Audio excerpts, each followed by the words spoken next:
Shalom. This is now episode number 7 of Standing with Israel mission. And number 7, that we have to stand with Israel biblically because God gives and His call to Israel have not been revoked. And according to Romans 11:28-29, as far as the gospel is concerned, they, the Jewish people, are enemies on your account, Gentile believers. But as far as election is concerned, they, or the Jewish people, are loved on account of the patriarchs, for God's gift and His call are irrevocable. His gifts and His call are irrevocable. Many times we Christians use these verses as referring to Christian calling or gifting as irrevocable. The interpretation is out of context. We are not doing interpretation on that account, but rather applying the verse. As a matter of fact, Romans chapter 9 to 11 are chapters about God's call and gifting on Israel. Romans chapter 9 talks about the election of Israel in the past. Romans chapter 10, the rejection of Israel in the present. And Romans chapter 11, the salvation of Israel in the future. It would be good if I would exegete verse 29, because 29 says, "For God gives and His call are irrevocable." There are 3 questions that we need to answer from this verse. Number 1, what are the gifts Paul says are irrevocable? Number 2, what is the call of God that is likewise irrevocable? Number 3, what is meant by the term irrevocable? So number 1, we will begin by looking at the call of God in verse 29 by looking back to the Old Testament of the calling of Israel. In Hosea chapter 11 verse 1, God says, "When Israel was a child, I loved him, and out of Egypt I called my son." So I called my son. God called Israel when Israel was still a child. And this calling was within the context of Israel's bondage to Egypt. Before Israel had departed from Egypt, they were God's son and had received their calling from Him.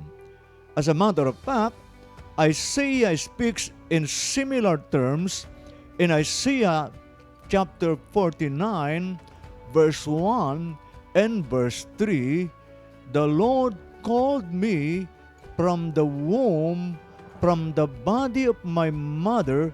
He named my name. He said to me, You are my servant Israel, in whom I will be glorified."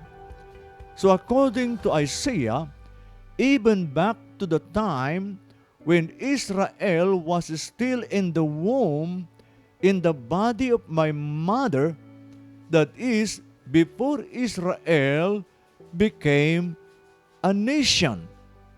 So who was Israel's mother? Isaiah identified for us who was Israel's mother.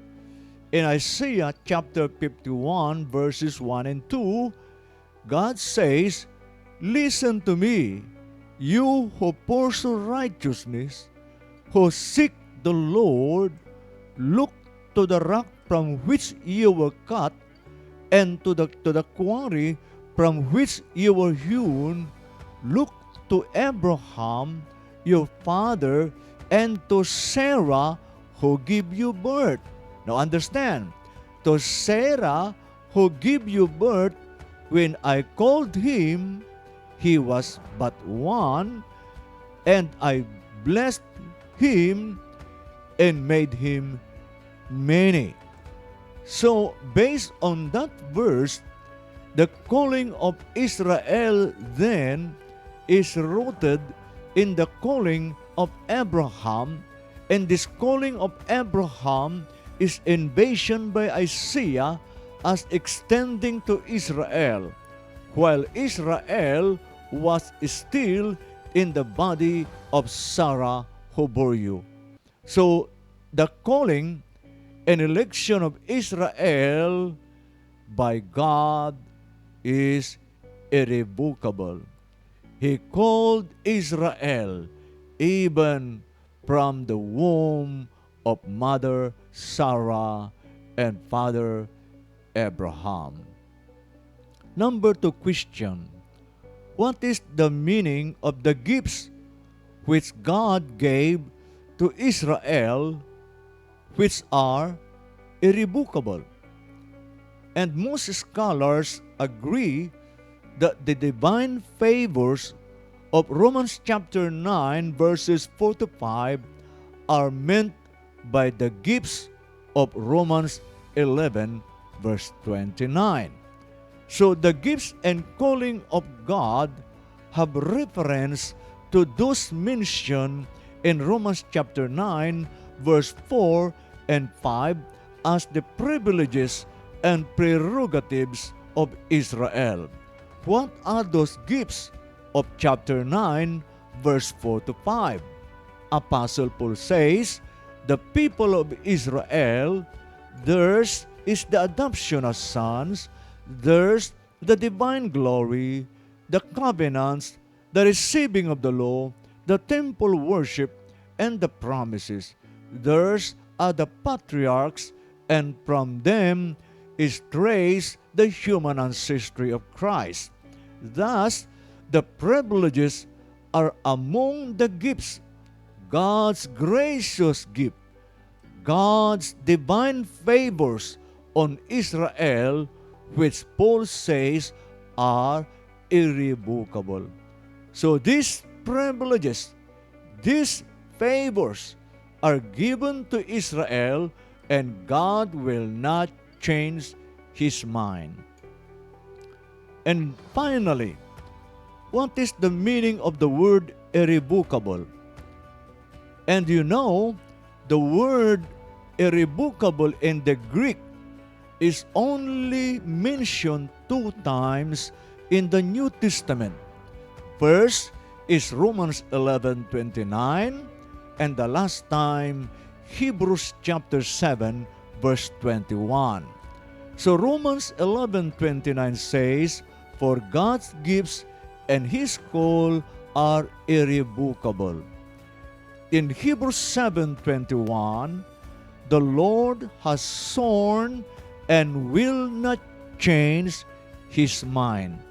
So the word irrevocable and will not change His mind is the same in Greek.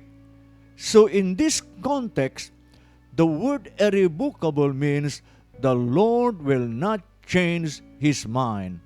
God does not, cannot, and will not change His mind with regards to His call and gifts on Israel. God has not replaced Israel with the church. Israel is Israel, and the church is church. So to believe that God has broken His covenant with Israel is a heresy. God's covenants with Israel is everlasting and eternal, unbreakable, unshakable, and undeniable. For this very reason, let's stand biblically with Israel, because God stands with them forever. The Lord bless you.